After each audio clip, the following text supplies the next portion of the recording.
ਉੱਥੋਂ ਹੀ आगाज़ करना जिहड़ी मैं शुरू की शाह इस्माइल असद हाफिज़ राहिमहुल्लाह उन्हां दे हवाले नाल चलो इस गल चल पई।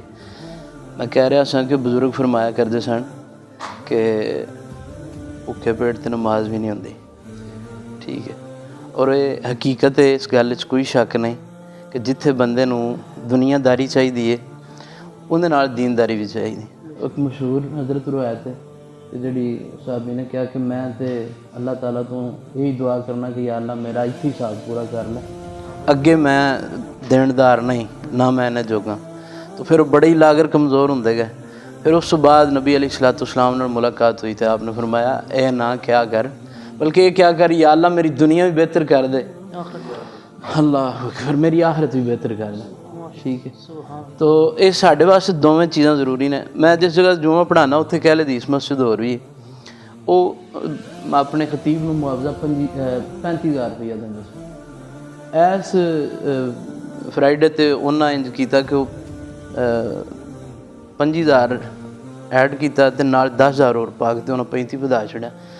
तो हज़रत साहब ने जुमे दे विच ऐलान किया। साडा जुमा जरा लेट मुकदा सी, तो मतलब बाद विच गल इहदे भी आ। उन्हें आख्या गल है सीधी, ये 25 मेरी अम्मी मैंने दिता है, ठीक है।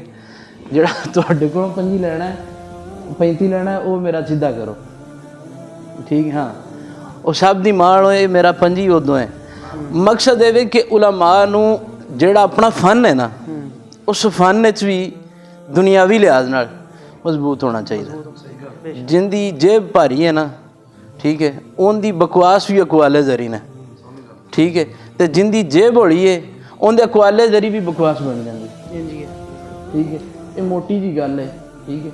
वही हज़रत गल जे कि अल्लाह ताला सानू दीनदारी दे विच भी जिहड़ा ना वो इस अंदाज विच साडे तो कम लवे कि मालक नूं पसंद आ जाए।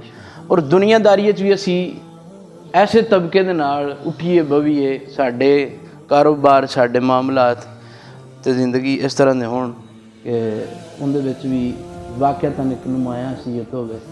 बड़ी खुशी हुंदी है कि जिस वक्त कोई उलमाए कराम हज़रत शाह मेरे को बयान करन आए, इमरान अहमद रब्बानी साहब, तो फरमांदे ने कि मैं कारोबार शुरू किया है इहदा कपड़े का। बड़ी खुशी हुई है, ठीक है। अल्लाह ताला मज़ीद तरक्कियां दे, तौफीकात च इज़ाफा फरमाए।